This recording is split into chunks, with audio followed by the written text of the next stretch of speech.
Hi everybody, welcome to the Witching Week. Today is episode 18 and I am your host Ren.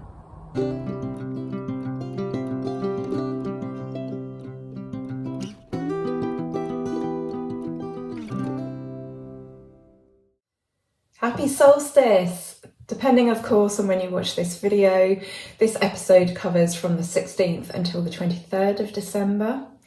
So on the 20th of December at 15:52, I think it is 15:52 or 15:54, it escapes me now, 15:52, we have the winter solstice sunset.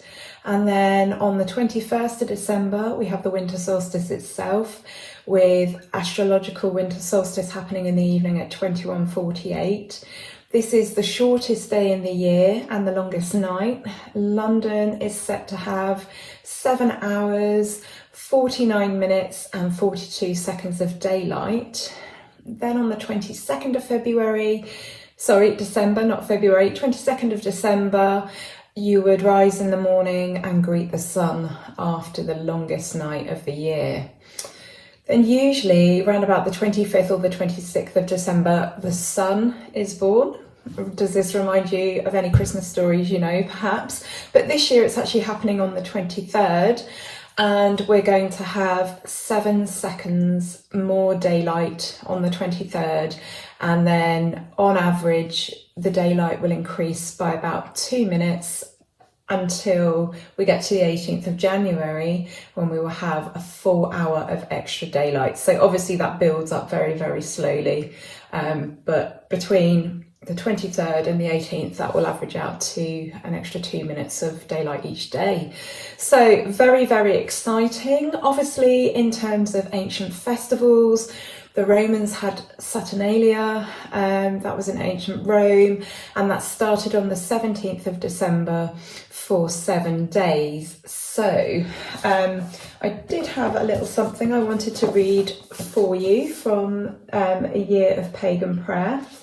Now, I think I've mentioned this before, but opinion is very much divided on the winter solstice. Some people will argue that that is the start of winter.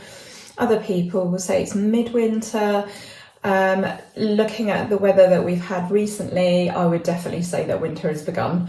In fact, it's so cold in our kitchen. Let me show you. This is our olive oil, and it's gone a nice thick cloudy, sludgy sort of consistency. So yeah, it's certainly winter here. Let me just find you the passage I wanted to read to you. So this is from On the Winter Solstice 1740 by Mark Akenside. So this is a reminder from the 18th century that spring is coming, spring is returning, even now. Be thou, my lyre, awake, arise, and hail the sun's returning force. Even now he climbs the northern skies, and health and hope attend his course. Then louder howl the aerial waste, be earth with keener cold embraced. Yet gentle hours advance their wing, and fancy, mocking winter's night, with flowers and dews and streaming light, already decks the newborn spring. So I don't know about how you guys feel about the winter solstice. I know we celebrate the peak of the sun at the summer solstice, and the sun's at its zenith, but it's always really, really bittersweet for me because, you know, that is the moment after that period of standstill. Solstice comes from a Latin word meaning standstill. After that point, you know that the days are going to start drawing in.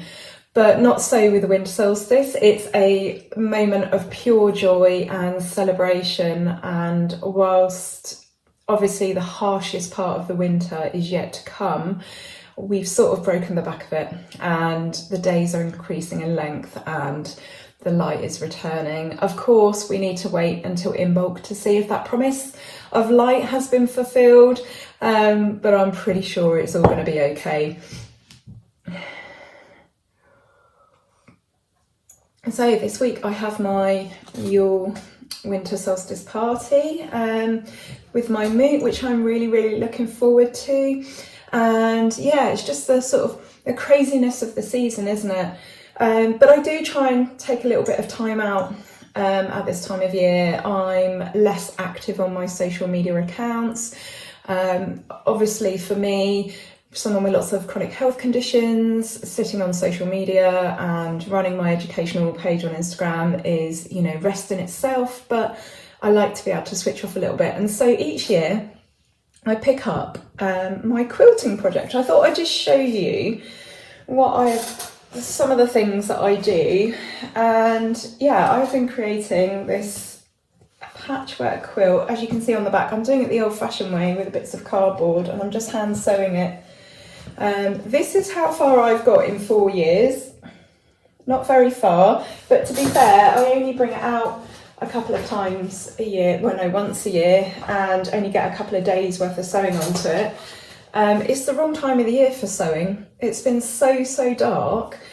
It's lovely today. I'm in my kitchen and there's loads of light, but it's really the wrong time of the year to sew, but it's lovely to just stop and take a bit of time out. And yeah, so I was thinking about some ways that you can celebrate winter solstice. And I think the most obvious thing of all is to get up on the 22nd and greet the sunrise and take that special moment to know that things are going to get warmer and brighter, and eventually we're going to have more energy and things are growing, and you know, at the moment they're germinating, you know, that potential that will bloom in the spring. And this is supposed to be a moment of rest and regeneration. You know, the darkness is not scary. So that's probably the most obvious thing and the easiest thing that anyone can do, and the cheapest thing. And of course, being the winter solstice, you don't have to get up early for this one. We have got sunrise here where I am at 8:13 on the 22nd, so that it's not like getting up for summer solstice where basically you might as well not bother going to bed because it happens so early in the morning. So that's the most obvious thing that you can do to mark the winter solstice, is to actually observe the winter solstice sunrise. And but there's loads of things you can do at this time of year. So you can make orange pomanders, you can make some orange tree decorations. Now, I did these years ago, and they're just in a bowl just for sort of decoration, but you could string these and pop them on your Christmas tree, and they represent the sun. And of course, being a citrus fruit, you know, they need the sun to grow, but they're symbolic of the sun. So you just slice them really thinly, put them on a baking sheet on a tray and pop them in the oven. But I can't for the life of me remember off the top of my head whether it's a low heat that you dry them out on or a high heat. So you'll have to give that a Google. But that's one thing you can do, a great little activity you can do with the children. You could make a wreath for the door. You could, you know, observe that ancient tradition of bringing the outdoors in, the evergreens in. Evergreens, they represent eternal life, and some say that the red of holly berries and the yew berries, they represent blood and life force. So you can make a wreath for the door. That's easy. And being Christmas, there's lots of wreath bases and things that you can get easily in places like Wilko. So really simple, really easy. You could spend the night of the 21st by candlelight. You could hold a vigil and welcome the returning light by staying up all night. You could reflect on the light and dark aspects of your life or your personality. It's very much about the themes of sort of light and darkness. And yeah, like I say, while we do welcome the light with light, it's important, I think, to embrace the darkness at this time of year. You know, we're not really supposed to be rushing around like headless chickens. It is supposed to be a period of rest and regeneration. So if you can find a little bit of time out to do some sewing or whatever, then obviously you could count that as a celebration of the winter solstice. You could read some winter solstice books. I meant to make a list, I haven't done that, but if I get time, I'll stick it in the comments. But another quick Google will give you everything you need to know. You can make a Yule log. So whether that be a chocolate one that you decorate, or you could actually find a piece of wood and decorate it. You could drill it and put some candles in it. Again, just symbolic of old sort of customs, you know, once upon a time the Yule log was actually burnt, but you could just make a really, really nice table decoration with one. I've just got a bit of paper here. Most of this is off the top of my head, but I don't want to miss anything. Obviously decorating the Christmas tree, the Yule tree, that's very seasonal and very symbolic. Again, it's about bringing in those evergreens, bringing the outside in.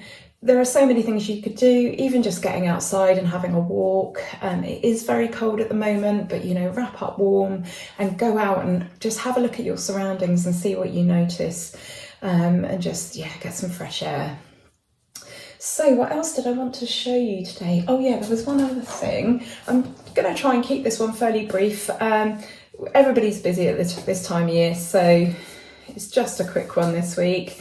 And then I think we'll be much more into the swing of things again in January. So this Winter Solstice Festival, Sunflower Journal, winter issue, December 2022. Absolutely beautiful. So many nice articles here. One on my altar, candle spell for winter warmth, harnessing winter's warmth. If you really enjoy celebrating the wheel of the year and the seasons, and you really, really want to immerse yourself in that, then this is the magazine for you. There was something in here. What did I see that was really brilliant? Oh yeah, 20 ways to celebrate Yule. I think there was a wreath tutorial on here.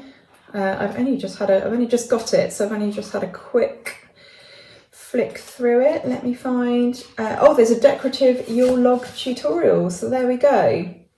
So that is absolutely beautiful, really recommend that. I know some of you have bought this off of the back of me talking about it, and I'm really pleased, and all of you have come back to me and said how much you love it. So yeah, absolutely fantastic. Right, I think that is everything I have to show you, so let's do some cards.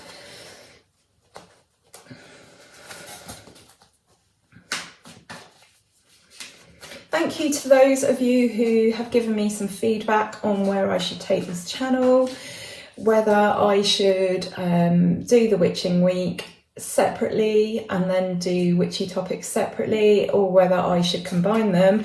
If you haven't seen that video, go to episode 17 and you'll hear me talking about that a bit more in depth. And you know, there's still time to let me know because I'm still figuring it out. So yeah, let me know what you think in the comments. If you're new to this channel and you like what you're seeing and hearing, please subscribe. It really does helps me to be seen, and it means that you won't miss any of my upcoming videos.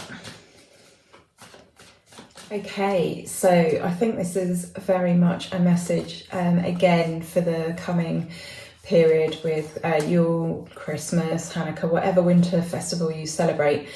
We have the Six of Pentacles, we have the King of Wands, we have Temperance, we have the Ten of Swords, and we have Judgment. So I think this is very much a message about, you might be feeling ambitious about the coming season, and you might want to share yourself around, share your money, share your love, your energy, your enthusiasm, your time. But I think it's really, really important not to burn yourself out. That's very much the message here, to just keep a little bit in reserve. You know, don't burn out just for the sake of, you know, being popular or the hero, or, you know, you have to take the middle path, a bit of moderation, a bit of calm, a bit of pragmatism, being a bit more sensible. I think it's time to carve a new path this year, and I think I've mentioned this last time, I think many of us are doing that financially. We're finding ways to do Yule and Christmas a bit differently, but I feel this is not so much about money. I think it's actually more about emotional energy and physical energy, and spiritual energy, if you like, as well as being about the sort of more material and sort of financial aspects. You're not absolutely no good to anybody if you have completely worn yourself out and you have given too much of yourself, because then what people get is the opposite. You get the grumpy, snappy, tired, overtired, exhausted version of you. So this Yule and Winter Solstice and Christmas, whatever you want to call it or celebrate, or whatever you do, be moderate, take the moderate path, join in, give of yourself, but don't overdo it. And perhaps this is the beginning of a new way of doing the winter period. Okay. Right, I'm going to wrap it up there. If you're watching this before your winter solstice celebrations, have a wonderful, wonderful time. If you're watching this after your celebrations, I hope you had a beautiful time. I hope you have ushered in the new light with joy and enthusiasm. And I'm really, really looking forward to 2023 and making more videos and having a bit more time for this. I have a couple of things that I want to work on and get done. I might even get them done over the Christmas period. But yeah, I'm certainly looking forward to having a bit more energy next year. And, now we've got these regular videos going, I'd like to get the regular topic videos going or combine them depending on what I go with. So wishing you all a wonderful, wonderful time. I'm going to do my very best to film a video next week, but it is going to be very much based on time and whether I find a window to do it, because at the moment I'm relying on daylight. I don't use a lighting setup, so doing it in the evening is not really, I mean I could do it, but it just wouldn't look so nice in terms of visually watching it. So I don't know, and also I'm not gonna wear myself out. I'm going to pay attention to my tarot reading, but I may be back next week. I'm aiming to be back next week. If not, then I may end up missing a week, and if so, have a wonderful, wonderful Christmas, and whatever happens, I shall see you all soon. Okay, take care, lots of love, goodbye.